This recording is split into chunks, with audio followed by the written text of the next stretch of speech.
Book nibbles. Big ideas, small bites. Personality has always fascinated human beings because it is the lens through which we view others and the script by which we live our own lives. From the earliest observations of friends, neighbors, and colleagues, we intuitively sense that people differ in enduring ways. Some thrive in the spotlight. Others prefer quiet reflection. Some worry constantly. Others breeze through stress with apparent ease. Daniel Nettle's personality. What makes you the way you are is a deep exploration of those differences, grounded in decades of psychological research, yet presented in an engaging and highly accessible manner. The book revolves around the big 5 personality traits: openness to experience, conscientiousness, extraversion, agreeableness, and neuroticism, and asks why these traits exist, how they shape our lives, and why natural selection has not pushed us all toward a single optimal personality. What emerges is a view of human individuality as an evolutionary balancing act, where strengths and vulnerabilities are intertwined, and where diversity of character is as vital to human survival as diversity of genes in a population. Nettle begins by observing how personality pervades everything we do. Personality is not just a quirky addition to our behavior. It is the background score to our life choices. It influences careers, friendships, relationships, health, and even lifespan. Consider extroversion. The extrovert may find joy in parties, networking, and risk-taking, while the introvert retreats into solitary creativity and cautious decision-making. Neither is objectively superior, but each sets the stage for a different path through life. These differences are not random, but predictable, measurable, and stable across time. The Big 5 model provides the scaffolding for this understanding. Unlike earlier, more ad hoc personality theories, the Big 5 emerged from decades of careful statistical analysis of descriptive words people use about one another. It turns out that 5 broad dimensions capture most of the variance in how we differ. Each person can be placed along these dimensions like coordinates on a map, creating a psychological fingerprint that is unique yet comparable across individuals. Extraversion, for example, measures how oriented one is towards stimulation, social interaction, and reward. Extroverts are energetic, assertive, and thrive in company. Introverts, by contrast, are reflective, cautious, and thrive in quiet settings. Nettle explains that this trait is tied closely to the brain's reward system. Extroverts are more sensitive to dopamine, the neurotransmitter of pleasure and anticipation. This makes them more likely to seek excitement, to gamble, to pursue sexual opportunities, or to start conversations with strangers. But sensitivity to reward can be double-edged. The same thrill that fuels extrovert energy can make one reckless. Studies show extroverts are more likely to be involved in accidents, to engage in substance use, and to take dangerous risks. In evolutionary terms, this makes sense. A tribe needed daring hunters willing to face danger, but also needed cautious individuals to stay back, guard the camp, and ensure survival if the risk-takers fell. This is the central theme that repeats across all 5 dimensions. Every trait offers benefits and costs, and evolution has preserved the spectrum because different situations favor different strategies. Openness to experience is another dimension, often linked with imagination, intellectual curiosity, and creativity. People high in openness are drawn to art, music, ideas, and novelty. They are the ones who question traditions, who experiment, who innovate. Low openness, by contrast, is associated with a preference for stability, routine, and tradition. These individuals may be skeptical of new fads or cautious about radical change. Again, both positions have their advantages. High openness can lead to breakthroughs in art or science, but also risks impracticality or detachment from reality. Low openness anchors communities with stability and loyalty to proven practices, but can also create rigidity or resistance to necessary progress. Nettle points out that many of the great leaps in human culture came from individuals high in openness, but those individuals may have been misunderstood or marginalized in their own time. The evolutionary lesson is that diversity is key. Not everyone should be a revolutionary thinker, but some must be, or societies would stagnate. Conscientiousness measures organization, discipline, and reliability. High conscientiousness means keeping promises, following rules, and working hard toward long-term goals. Such individuals tend to have better health outcomes, longer lifespans, and more stable careers. But the flip side is rigidity and perfectionism. Excessive conscientiousness can make one inflexible, overly harsh on oneself, or resistant to improvisation. On the other hand, low conscientiousness is linked with spontaneity, creativity, and adaptability, but also with impulsivity and disorganization. In evolutionary terms, a group with only highly conscientious people might never innovate because everyone is too focused on doing things the right way, while a group of highly unconscientious people might never get anything done. A mixture ensures both stability and flexibility. Nettle uses research showing that conscientious people are less likely to commit crimes or fall into addiction, but they may also miss opportunities that require a leap of faith rather than a carefully calculated plan. Agreeableness is the trait of empathy, kindness, and cooperation.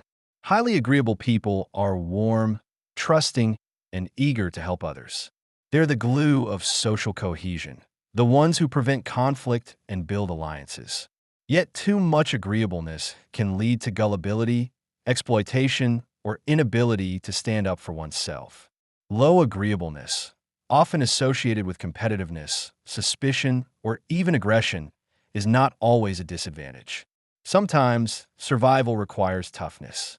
Leaders in times of conflict or negotiation may need to suppress empathy in favor of assertiveness.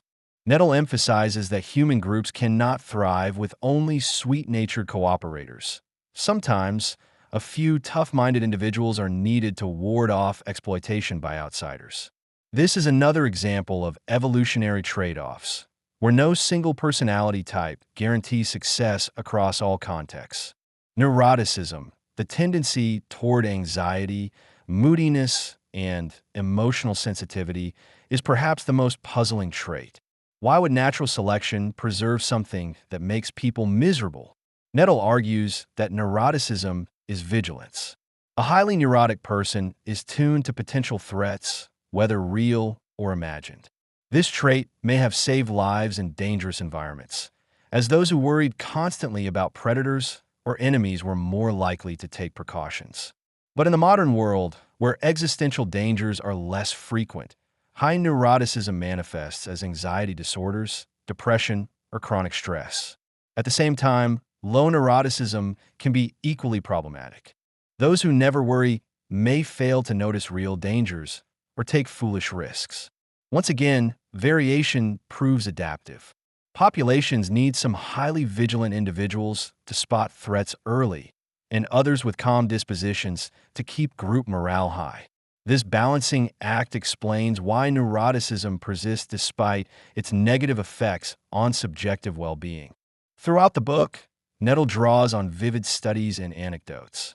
For example, he describes how risk-taking is more common in young men, particularly those low in conscientiousness and high in extraversion, because the potential reproductive payoff of impressing mates historically outweighed the risk of early death. He explains how personality influences politics. Conservatives tend to score lower on openness and higher on conscientiousness, preferring order and tradition, while liberals score higher on openness, preferring novelty and change. These patterns emerge not from indoctrination, but from deep-seated personality differences that shape how individuals perceive the world. He even touches on cultural differences, noting that while the big five dimensions are universal, their expression varies by environment. A highly extrovert person in a collectivist society may stand out in ways that would not be unusual in an individualist culture. Nettle also emphasizes that personality is not destiny. Genes provide a template, but environment, experience, and conscious effort modulate how traits manifest. A highly neurotic person may never become completely carefree, but they can learn coping strategies, cognitive reframing, and mindfulness practices to reduce anxiety. A low conscientious person may struggle with deadlines, but with external structure and accountability, they can still achieve success. The point is that personality provides a baseline probability for certain behaviors, not an unbreakable chain of fate. Moreover, understanding one's traits provides insight into why we do what we do and how we can manage ourselves more effectively. An especially interesting part of the book is how Nettle connects personality to meaning in life. We often assume happiness comes from eliminating flaws or maximizing certain traits. But Nettle argues that fulfillment arises from aligning our personalities with environments that suit them. An extrovert will thrive in a bustling workplace with social interaction, while an introvert may flourish in a research lab or creative studio. High openness might find its best expression in art or science, while low openness might bring satisfaction in preserving family traditions or maintaining community stability. Problems arise when there is a mismatch. When a neurotic person is placed in a high-stress job, or a highly open person is trapped in a rigid routine. Understanding personality allows us to craft lives that play to our strengths and mitigate our weaknesses. Nettle also touches on the darker implications of personality research. If traits have genetic underpinnings, what does that mean for free will or moral responsibility? Should employers select workers based on personality profiles? Should society judge people differently for behaviors that may be partly innate? He cautions against deterministic thinking. Just because traits are heritable does not mean they are immutable, nor does it mean we can excuse harmful actions. Instead, it calls for empathy and nuance. A person low in agreeableness may be predisposed to competitiveness, but that doesn't justify cruelty. A person high in neuroticism may struggle with anxiety, but that doesn't excuse paralysis in every situation. Recognizing predispositions helps us design better interventions, education, and support systems, not absolve responsibility. One of the strengths of the book is how Nettle makes the science relatable. He peppers the narrative with references to literature, history, and everyday life. He connects extraversion to the charisma of famous leaders, openness to the genius of revolutionary thinkers, conscientiousness to the diligence of successful professionals, agreeableness to beloved caregivers, and neuroticism to the creativity of sensitive artists. He shows how personality traits cluster in families, how siblings often differ dramatically despite shared environments, and how small differences in early temperament can snowball into divergent life paths. The result is a narrative that feels both scientifically rigorous and personally insightful.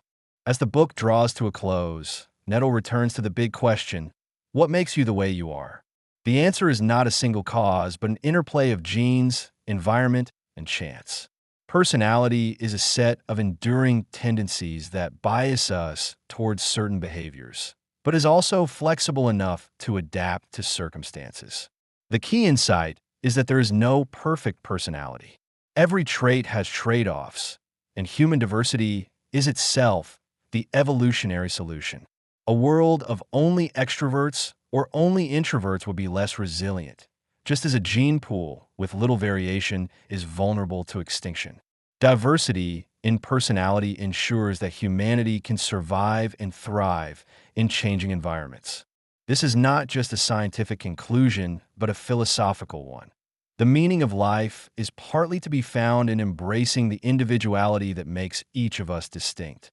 In the end, personality, what makes you the way you are, is not just a summary of psychological research, but a guide for self-understanding. It encourages readers to see their quirks not as flaws, but as part of an adaptive spectrum.